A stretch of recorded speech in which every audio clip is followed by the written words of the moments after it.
the nerves of the body that we need to know for the first exam for kinesiology.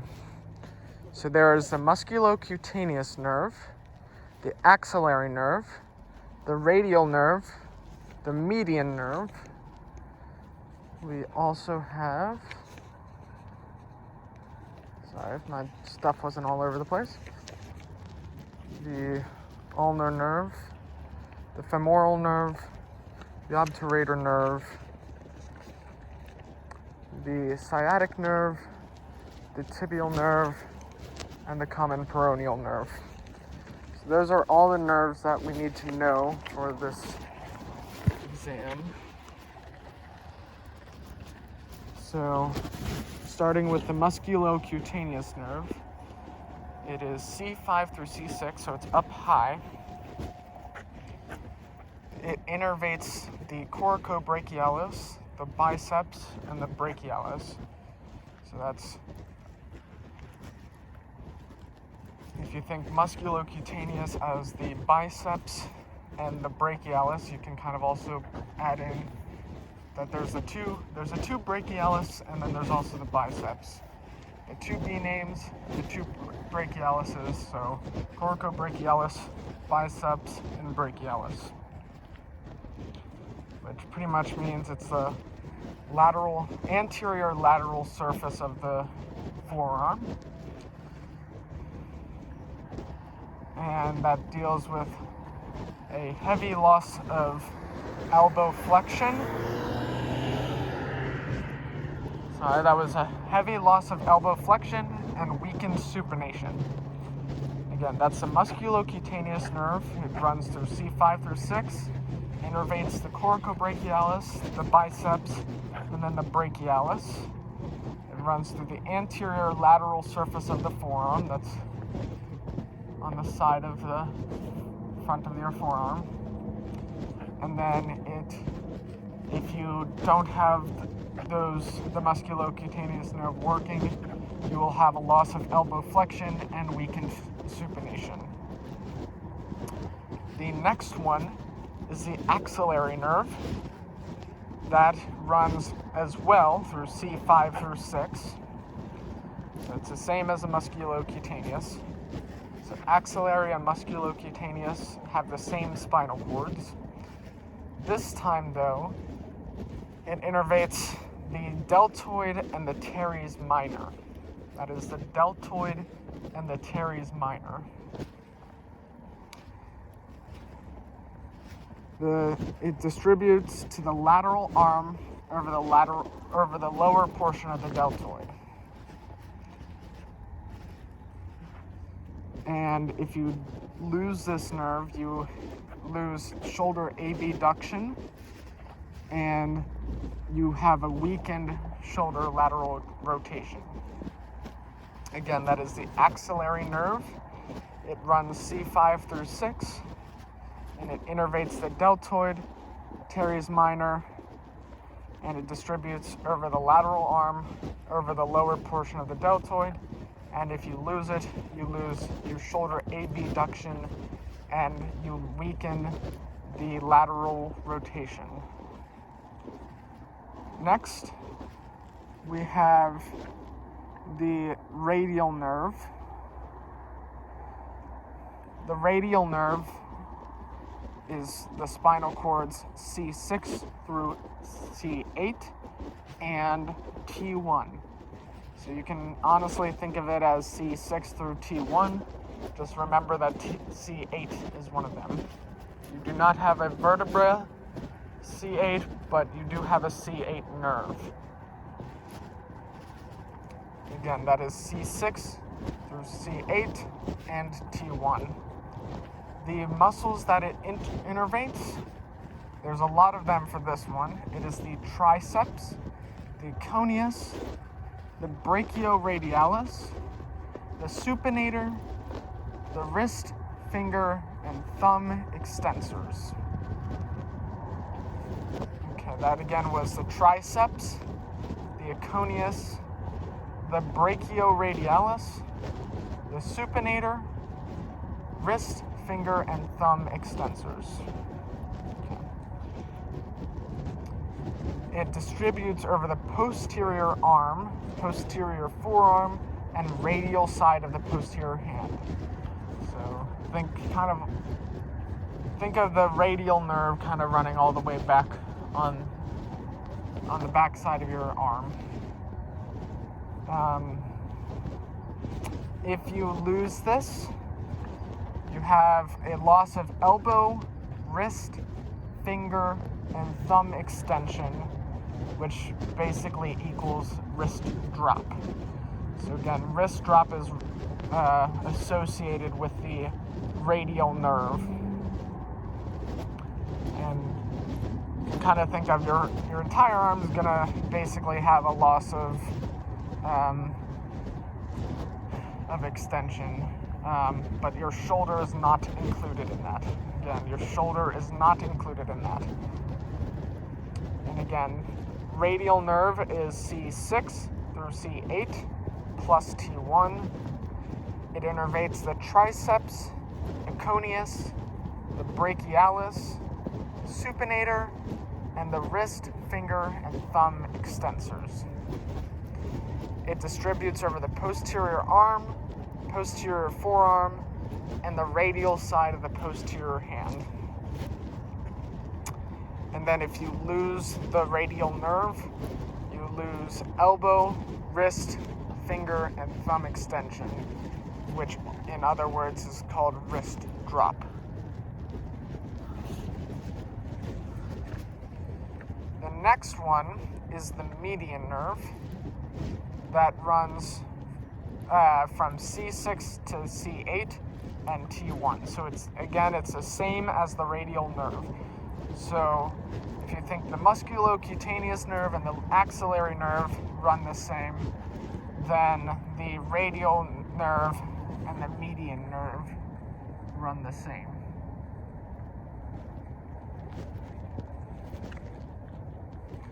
Okay. So the muscles that this innervates are the pronators, wrist and finger flexors on the radial side, and most of the thumb muscles. Again, that is the pronators, the wrist and finger flexors on the radial side, and most thumb muscles.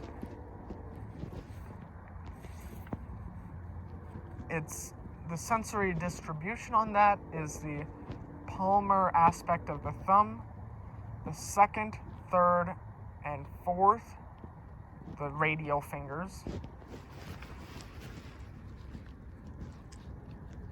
Again, that is the palmar aspect of the thumb and the second, third, and fourth fingers, also known as the radial fingers. So without this, you have a loss of forearm pronation, a loss of thumb opposition, flexion and abduction, which is also can be called ape hand.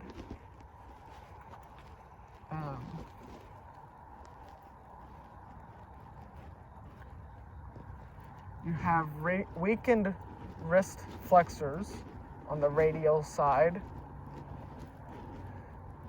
You have weakened wrist radial deviation, weakened second and third finger flexion, which is the Benedict's hand. So for the median nerve, you can have either kind of like the ape hand or the benediction hand. And going back over that again, the median nerve is C6 through 8 and T1. The muscles that it innervates are the pronators, the wrist and finger flexors on the radial side, and most of the thumb muscles. Okay. The sensory distribution for it is the palmar aspect of the thumb, second, third, fourth,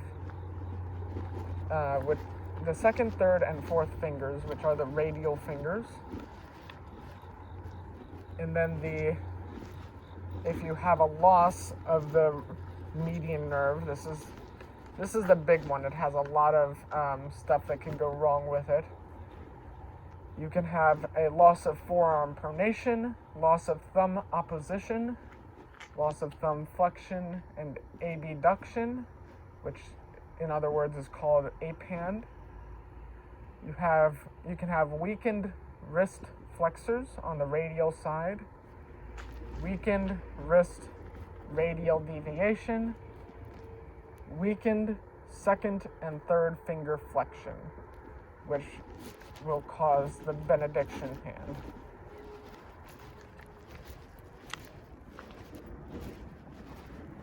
The next one is the ulnar nerve. So this one doesn't have too many spinal cord segments. This one only goes from C8 to T1. So again, that is only C8 and T1.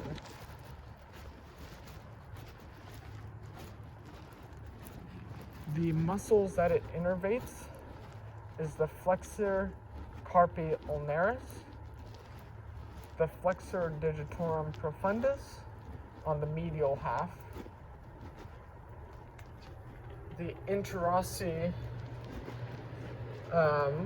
and the fourth and fifth lumbricals.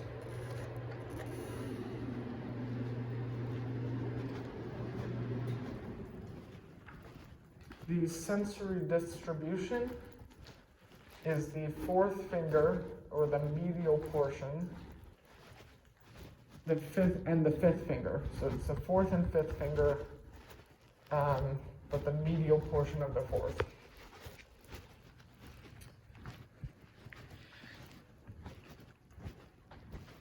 And then if you lose your ulnar nerve,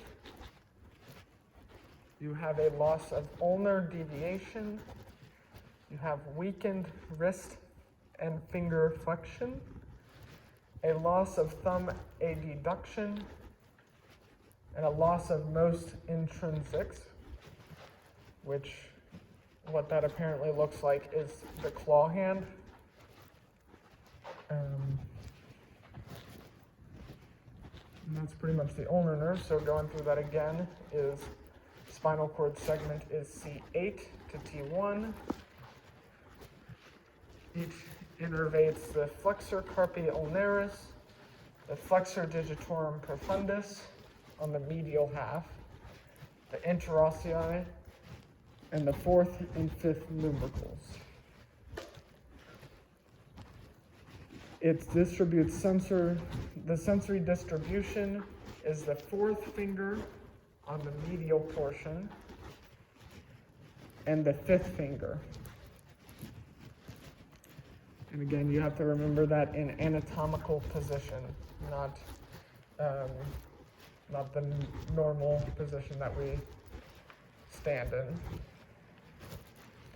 And then if you lose the ulnar nerve, you have a loss of wrist ulnar deviation, weakened wrist and finger flexion, you have a loss of thumb adduction, and a loss of most of the intrinsics, which again comes out to claw hand.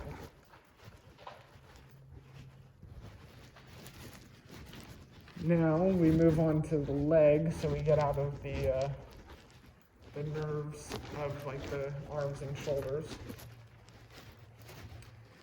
So the next one is the femoral nerve. It is L2, L3, and L4. So L2 through 4. It innervates the iliopsoas, the sartorius, the pectineus, the quadriceps, and the quadriceps femoris. So it says here that it's pretty much all the quads. the sensory distribution is the anterior and medial thigh, the medial leg, and the foot. And then if you lose your femoral nerve, you will have weakened hip flexion and a loss of knee extension.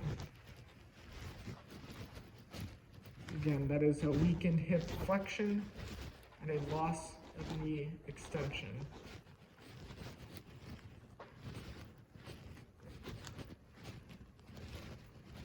Going over that again, you have the femoral nerve, which is L2 through L4. It innervates the iliopsoas, the sartorius, the pectineus, the quadriceps femoris, or the quads. Its sensory distribution is the anterior and medial thigh, the medial leg, and the foot. And if you lose your femoral nerve, you will have weakened hip flexion and a loss of knee extension.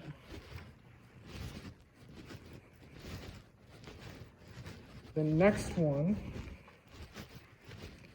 is the obturator nerve. This has the same spinal cord segment. So again, it is L2 through L4.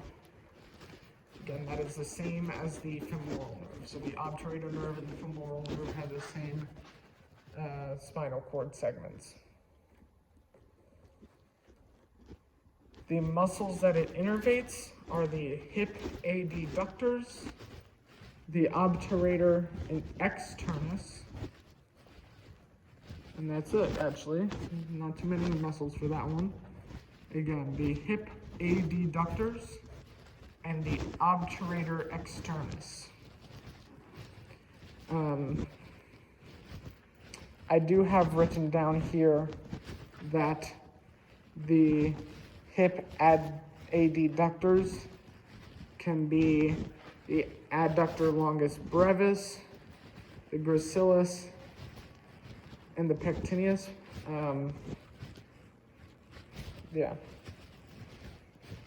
The sensory distribution is the middle part of the medial thigh.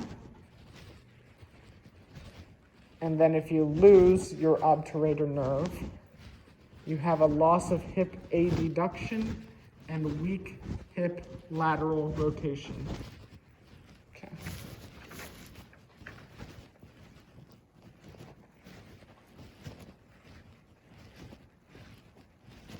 Okay, and then finally you have this. Actually, let's go over that one more time because that one all of these I don't really know too well, but so it can't hurt to go over it again. So the obturator nerve is spinal cord segment L2 through 4. The muscles that it innervates is the hip adductors, the obturator externus. The sensory distribution is the middle part of the medial thigh, and it causes a loss of hip adduction, weakened hip lateral, and weakened hip lateral rotation. Sorry. Okay, now going on to the next nerve, we have the sciatic nerve. This is made up of tibial and common peroneal nerves. The spinal cord segments are L4 through L5 and S1 through 3. The muscles that it innervates is the hamstrings, which if you want to go into depth, that is the semitendinosus, the semimembranosus, and the biceps femoris. And again, that's just the hamstring muscles. There is no sensory distribution for this one, because the sciatic nerve is just kind of how the tibial nerve and the common peroneal nerves, they all come from the sciatic nerve. So the tibial and the common peroneal, or common, or common fibular nerve, those are where you will see the sensory distributions. But the sciatic nerve has none. Some of the clinical motor features of paralysis, so if you lost your sciatic nerve, you would have a weakened hip extension and a loss of knee flexion. Again, that is a weakened hip extension and a loss of knee flexion. Let me go through that one again. So it is the sciatic nerve. It's made up of tibial and common peroneal nerves.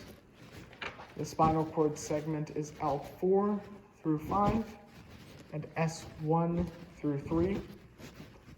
It innervates the hamstrings, which is the semitendinosus, semimembranosus, and the biceps femoris. It does not have any sensory distribution, and if you lose your sciatic nerve, you will have weakened hip extension and loss of knee flexion.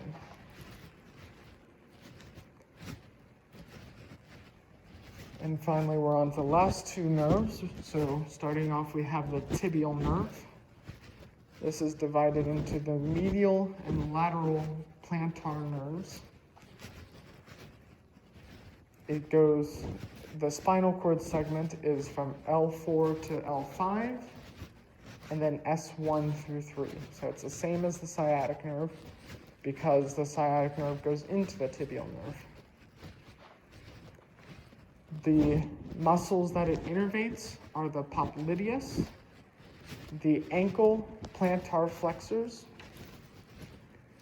the tibialis posterior, the foot intrinsics, which is the medial and lateral plantar, the sensory distribution is the posterior lateral leg and the lateral foot. And then if you lose the tibial nerve, you will have a loss of ankle plantar flexion and weakened ankle inversion and a loss of toe flexion. So again, the tibial nerve, it is divided into the medial and lateral plantar nerves.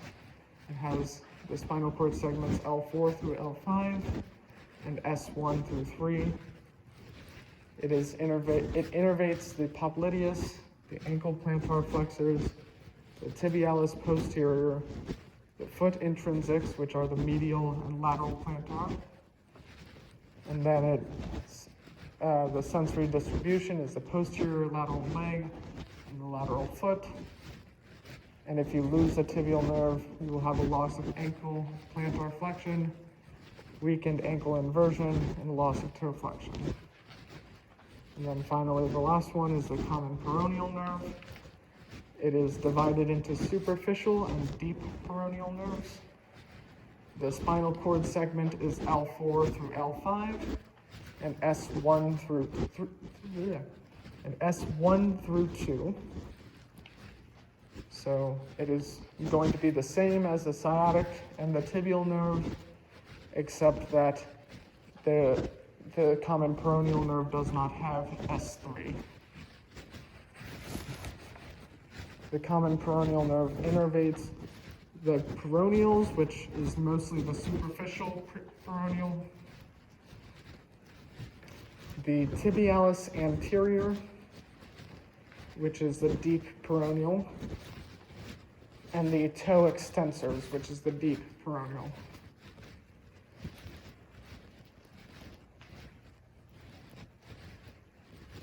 The sensory distribution is the anterior lateral aspect of the leg and foot. Again, that is the anterior lateral aspect of the leg and foot. And if you lose the common peroneal nerve, you will have a loss of ankle dorsiflexion, which is, in other words, called drop foot, and a loss of toe extension, and a loss of ankle eversion.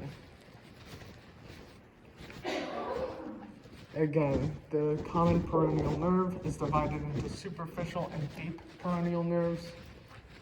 It is made up of L4 through L5, and S1 through S2.